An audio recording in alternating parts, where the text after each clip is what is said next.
is Adebola Jaiye-Ojo from All Precious. All Precious, representing Bright. Representing Bright Comic. It's a publisher, the publisher for Bright Comic. What is Bright Comics about?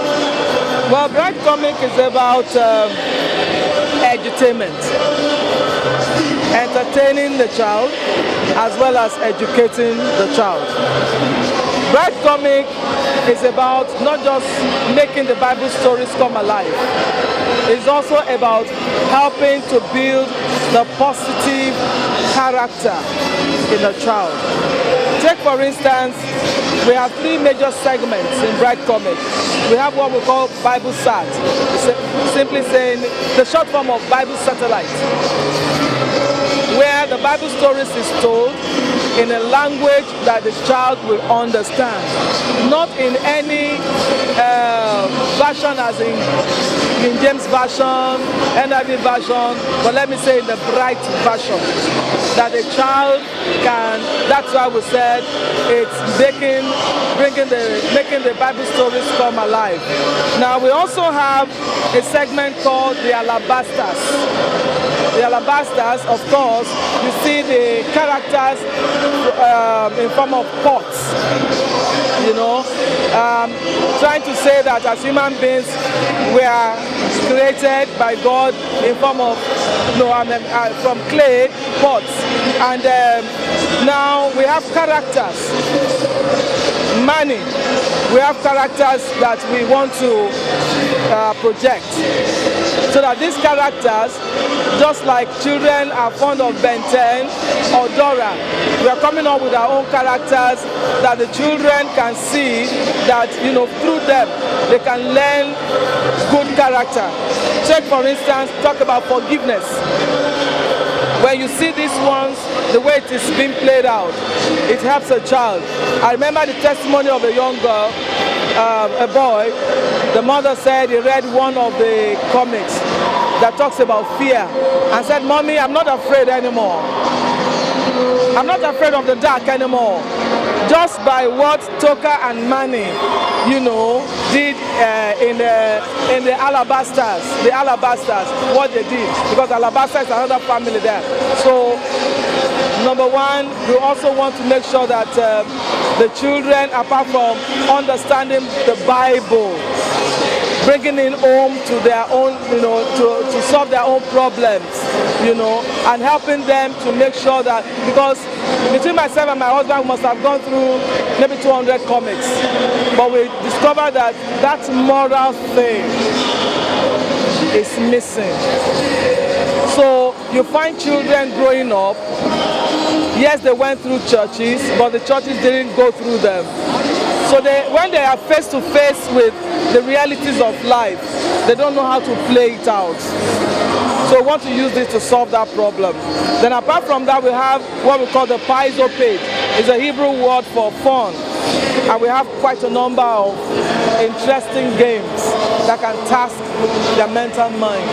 So it's our own contribution in solving a problem, you know. And this is also the only comic that I know that has a teacher's guide.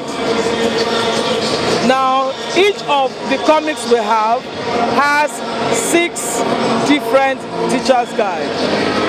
A whole school, if all the people in the school, for instance, buy one of this, whether primaries 1 to 6, basic 1 to 6, basic 1 has their teacher's guide of this, basic 2 has their teacher's guide of this, the same with 3, 4, 5, and 6.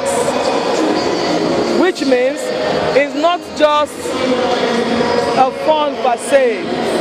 If cartoons are teaching our children and not even teaching them exactly what we want, imbibing the wrong culture in them, we can also use comic. I look forward to a time where mathematics will be taught in comic form, because it's a relaxed way for children to learn. You know, they learn faster and easier that way because of the colors and so many things attached to it. So the teacher's guide is available for schools who are interested or for churches who are interested. Can you just tell us the titles that you have? I can see so many titles that there's. We have at least we have 20 of them now. 20 titles. 20 titles, so many titles, and it's a continuous thing. By the time we go to press, we probably will be doing up to 50. It's a continuous thing because for as long as children exist, there will be issues to be treated. So as these issues come up, under Alabasters, we treat so that they can also identify. And the good thing is we've had very positive response from children. It's on Kindle now, and it's also on Jumia. Can you just mention specifically what you have? Maybe about 3, 4, 5 titles. Well, as a publisher, one of my best shots, maybe, I don't know, I like all of them really, but the very first one, it's one of my, yes, a chosen coward, but under the Alabaster it says, money gives all.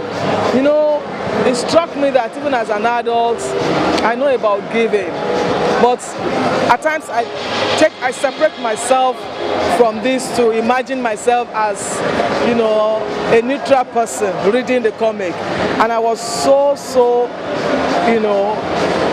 blessed by reading it again and understanding what giving is all about, and that you can't make a mistake giving. And it'd be nice when, if every child can learn that, because these days you find very few want to give. They even struggle to get from you, but when you read this and it's like, look, you have to give. God gave. It's good to give. I'm so blessed by it. And when you talk of forgiveness, passing the buck, so many of them, all of them are just interesting. I was reading one yesterday again, I was like, wow. Each time I read again, it's always new to me, and I'm like, this is good. Why did yourself and your husband decide to go into using comics? Good question. My husband is actually the creator of it. Even though I, publish, he's the creator. It was his original idea. He's a gifted person, a communications person who's been in the industry for more than 35 years in broadcasting. And he loves children, and he has a special way of reaching them. And having children also all around you, you can't but notice the missing thing. And it's like, we weren't brought up like this. How can these children be helped? So that passion of solving a problem for children and trying to see how we can manage or repair the decadence of character around,